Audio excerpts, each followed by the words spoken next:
So, once you're past like the age of 10, does anybody really want to get onto a scale? The moment when you go into the doctor's office, right? And they're going to weigh you in before you go into the room. And you kind of do one of those things where you look around to see if anybody's watching before you get on the scale. and God help you, right? If you're friends with or you're acquainted with the nurse who's actually moving the weights on the scale. HIPAA laws were actually designed so that she couldn't go home and tell her husband how much I weigh. Can you just picture that? She goes home and says to her husband, "Hey, you know Pastor Keith? That Pastor Keith guy? He might look thin, but you wouldn't believe the layers of chub he must have hidden underneath those sweaters." I know, because I had to keep moving the sliders on the scale today. And I don't want that kind of a line, so I don't know that I want to get on a scale either, right? But truth be told, I really do. I want everybody to be healthy. I want myself to be healthy. But that kind of weight, it really doesn't matter that much. Not compared to the weight that we talked about in yesterday's video. That kind of being weighed. As terrified as some of us are stepping on the scale at the doctor's office might be, it's even more terrifying when we consider stepping onto God's scale of right and wrong. And I know that yesterday we talked about doing right things so that we don't have to be found wanting or coming up short on the scale. But I have some really good news for you that you should be reminded of about God's scale. You see, as important as it is on earth to do good things, when you leave this earth, you don't necessarily have to be intimidated at all by God's scale of doing right and wrong. Does God even have a scale? Sure he does. And everyone is going to be measured according to it. The truth is that because heaven is perfect and pure, and God also is perfect and pure, that your wrongs are going to be measured against God's. And if your wrongs, I guess we often call them in the church world sins, are heavier than God's, then you will be found in wanting. You will be found to have come up short. And God says that all those who come up short will not be given admittance to live eternity in heaven with God. Now wait a minute, you say. I thought you said I don't have to be worried about getting on God's scale.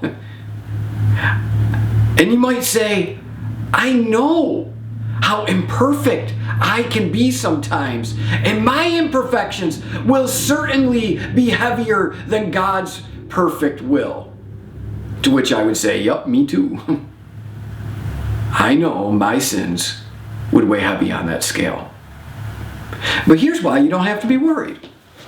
You see, when it's my turn to get on that scale that determines if I have any perfections that would weigh my side down and prevent me admittance into the perfection that heaven offers, God's going to take me off that side of the scale. And you know what God's going to do? He's going to replace me with his son, Jesus Christ. And Jesus Christ's sins, instead of mine, will be measured. And when his sins are measured, there just won't be any weight there at all. You know why Jesus' life will be weighed in my place? His perfect life will be put on that scale instead of mine that would have ruined it for me. You know why? Because I've trusted in him. It's that simple.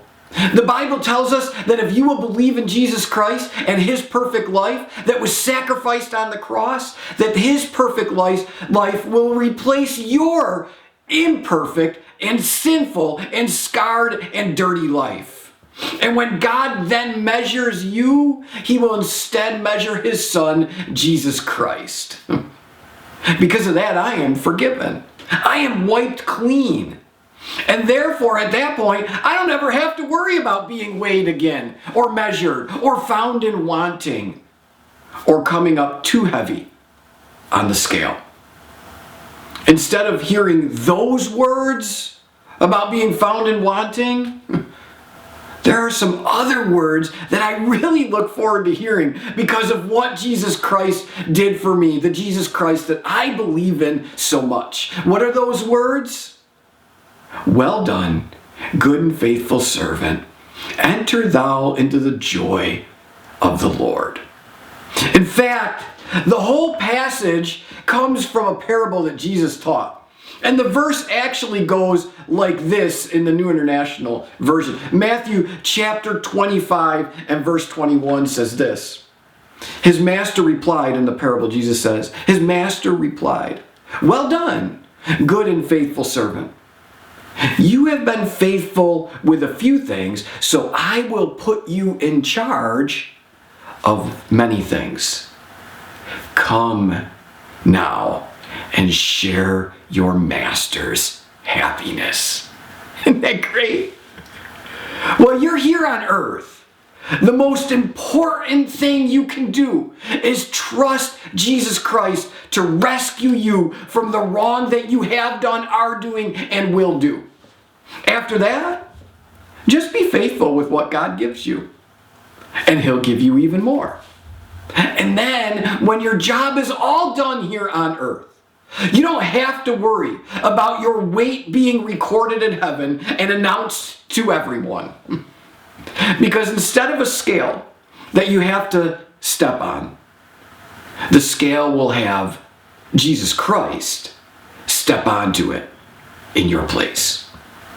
Just as perfect as he is, and in all his glory, saying these words to you, well done, good and faithful servant. Come and share in your master's happiness. Man, do I look forward to being measured on that scale. And I hope you do too. We'll see you guys on Sunday.